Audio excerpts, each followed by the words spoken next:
Hello and welcome back to the long-awaited return that no one was probably anxiously waiting for.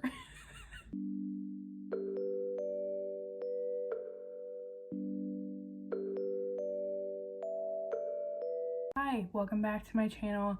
I'm Alyssa. This is my channel, Alyssa's Shelves, and I've been gone for a while. I am here today to bring you my TBR for the month of October. I will be participating in a readathon, and also to tell you what I read in August and September. Maybe you noticed I dyed my hair. Oh my god, exciting.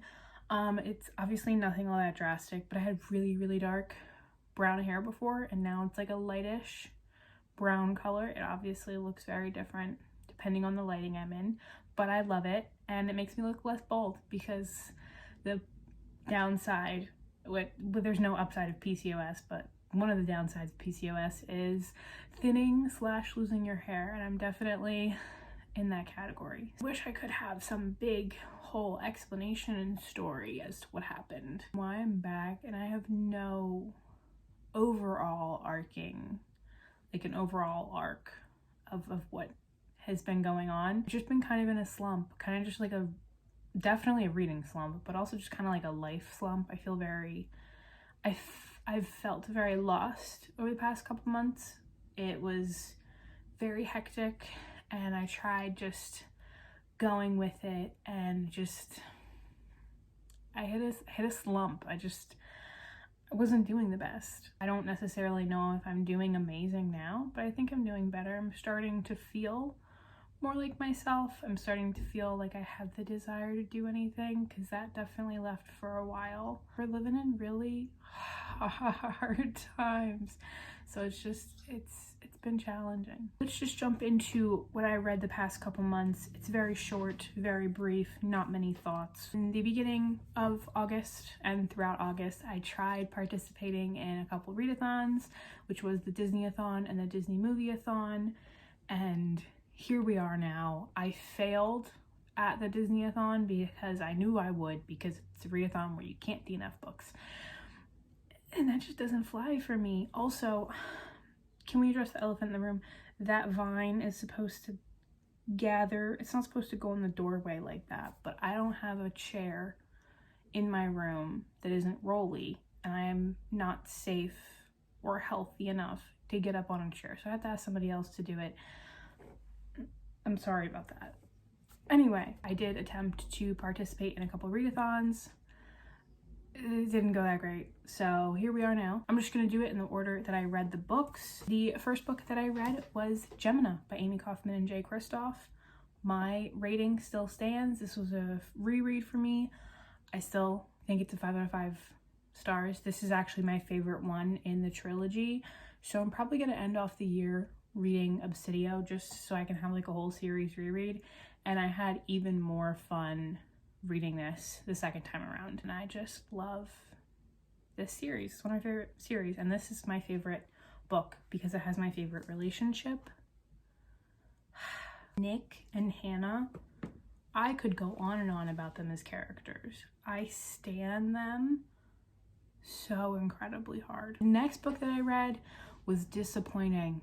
It was a book that was one of my most anticipated books of the year because this author's previous book was one of my favorite books of last year, and it fell flat. And that was He Started It by Samantha Downing, and I had to give this 3 stars. This was just not good. It just was not good. She did a really wonderful, excellent chef's kiss job at building anticipation. I definitely was like on the edge of my seat for a good chunk of the book, and I like thrillers where I have no idea what's going on, and then I love being shocked. I love that. Like, those are how thrillers should be in my mind. This just fell so incredibly flat. Ending happened, and it was the most stupid, rushed, didn't really make any sense ending, to be honest, and wasn't even satisfying. There were a lot of things in it. I think it was like complex enough where it was like interesting, but then like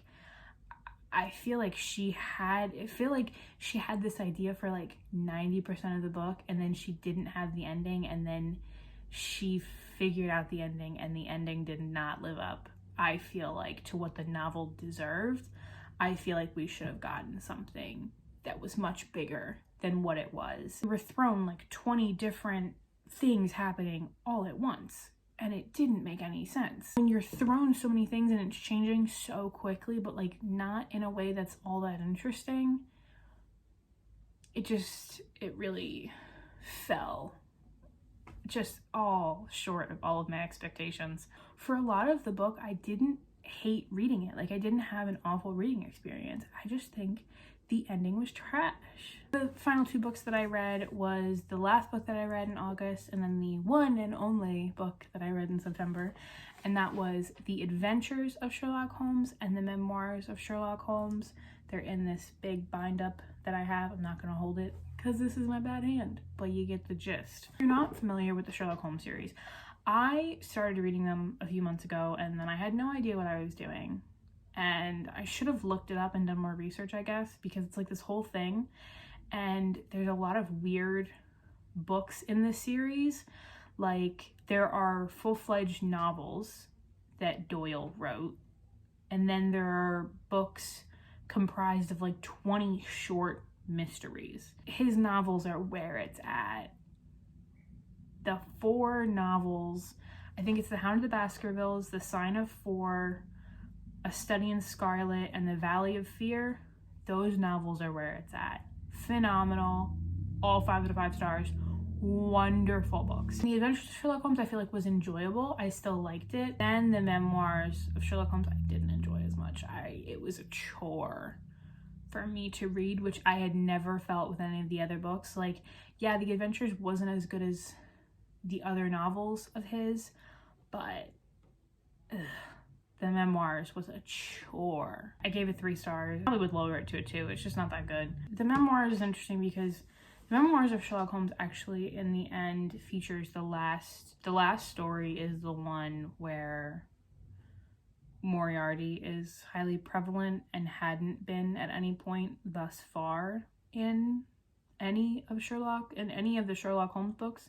So this was interesting. He'd been briefly mentioned, but then it was like, bam, front and center. That was really interesting to read. I think having watched some of the show, and also reading these kind of did make me want to go back and watch the show. Those are books that I read.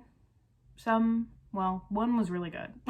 And that was a reread. On to my reads for October. I am going to be participating in the Disability Readathon hosted by Aaron and Anna. I will link them down below, and I will link the Twitter down below. It's happening all through the month of October, and it's about, you guessed it, reading and just, I guess, boosting disabled voices. I just think that's important. Fun fact, I've talked about it before, but I am disabled. Hi, hello. I'm not the best at reading disabled books, mostly because it's really hard to find rep. It's really hard. I'm not like trying to, but it's really hard. It's like so hard. I'm not huge into contemporary.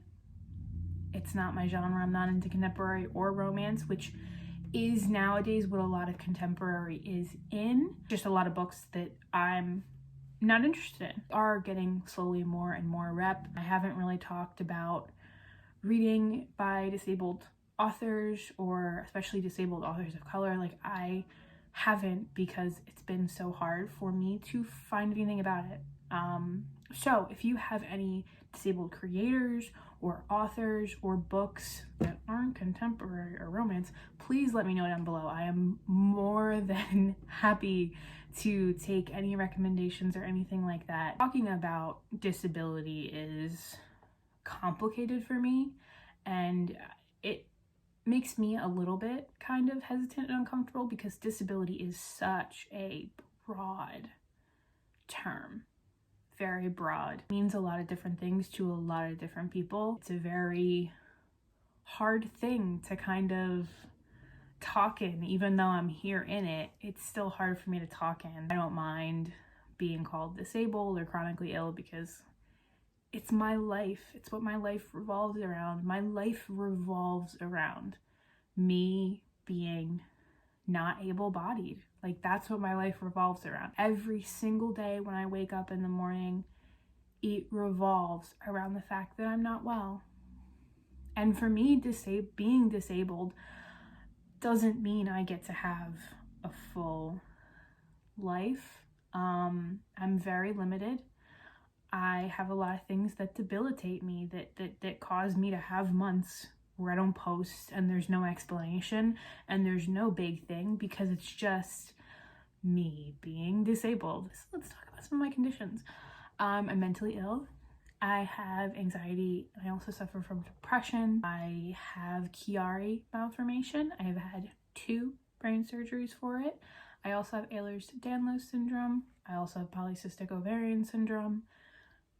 Those are my biggies. Let's get into my TBR. And again, if you have any voices that you would love to boost and let me know about, please let me know. I'm trying to do better. These are just kind of the books that are on my radar that I'm looking at. If you haven't looked at the readathon at all, there's I think 4 categories that you can look into and do. It's really customizable. You can just kind of do whatever you want. It's just meant for fun and to read things about people with disabilities and by people with disabilities. So I'm going with category 3, which is to read a book set in space, which I don't even know if I'm gonna be able to do. Read a text, book, tweets, blog, etc. by someone with the same disability as you.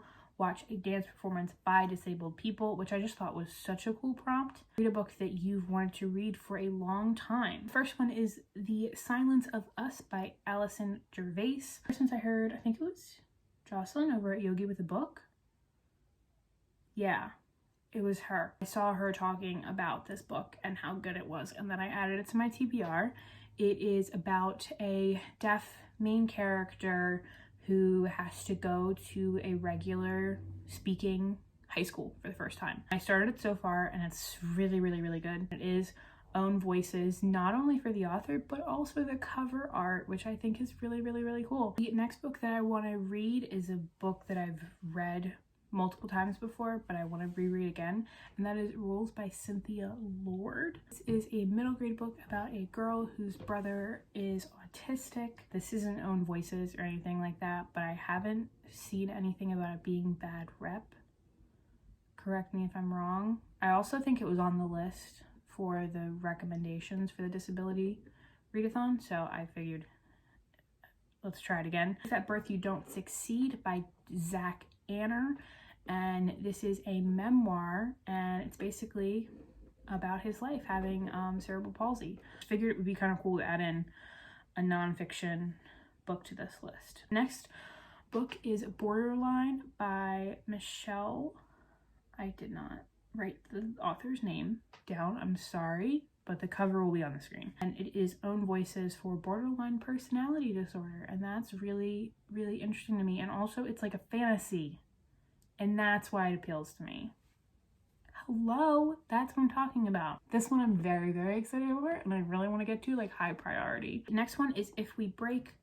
I'm gonna insert a clip of me pronouncing this author's name because I don't want to mess it up.